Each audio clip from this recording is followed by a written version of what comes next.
Glenn Gerstell. He served at the National Security Agency during the 2016 election, actually served under both Presidents Obama and President Trump. Glenn, thank you so much for being with us. We appreciate it.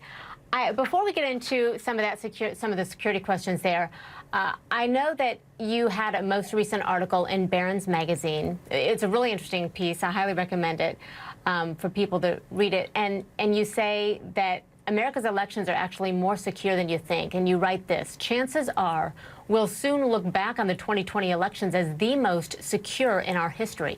Why do you believe that?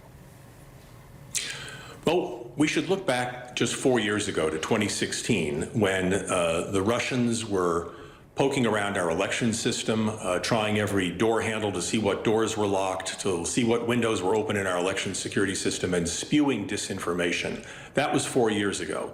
2 years later, in the midterm elections, we learned our lessons and pushed back very strongly on the Russians, both in terms of voting interference as well as in disinformation.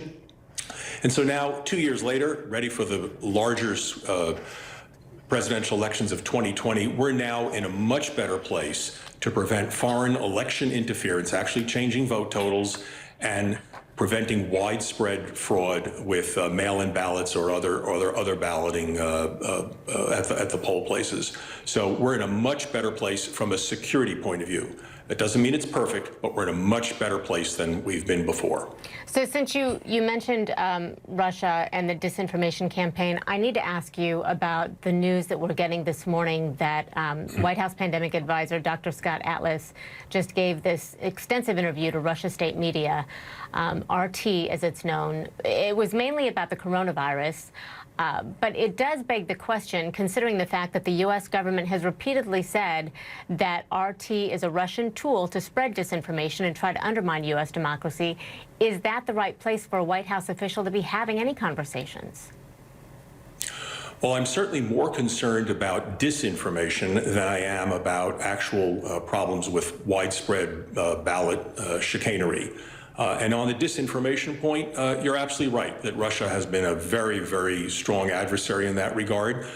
RT, Russia television, is part and parcel of the overall Russian apparatus in spreading disinformation. They take fabrications that arise elsewhere and they amplify it on RT.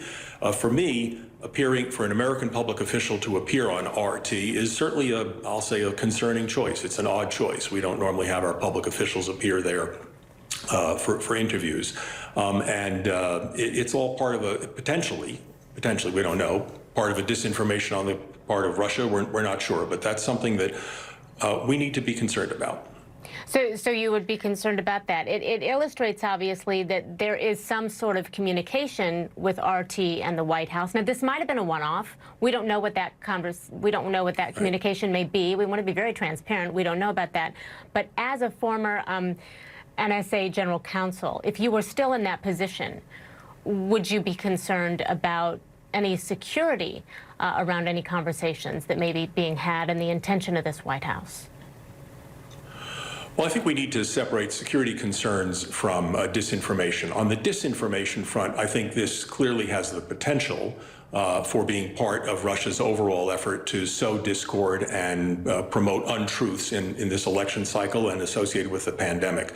So from that point of view, yes, it is potentially concerning, and the intelligence community would look to see whether this is corroborated elsewhere with other Russian efforts that they may be doing on social media platforms or elsewhere. From a security point of view, I'll have to leave that to the domestic law enforcement questions.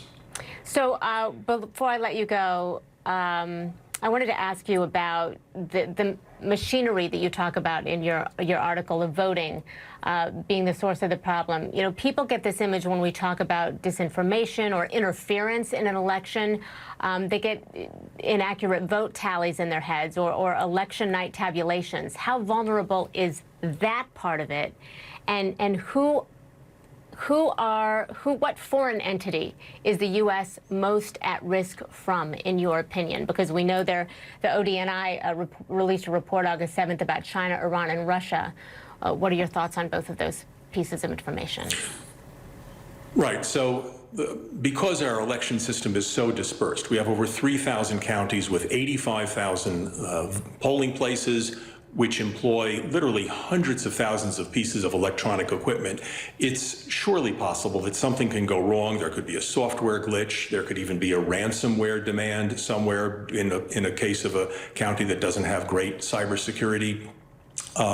There could, of course, be isolated cases of fraud. Humans are involved, so we can't discount isolated cases of ballot fraud.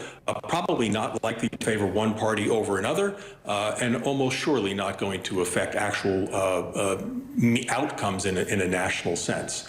In terms of who's likely to be tinkering with the election, for various reasons, I don't think any foreign country is actually going to be interfering with the actual balloting, the actual changing votes, changing a 7 to a 9.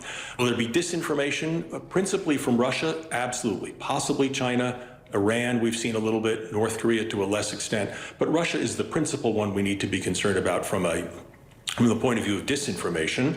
From the point of view of actually changing vote totals, again, I think the main message is we're probably in a pretty good place. Okay, yeah.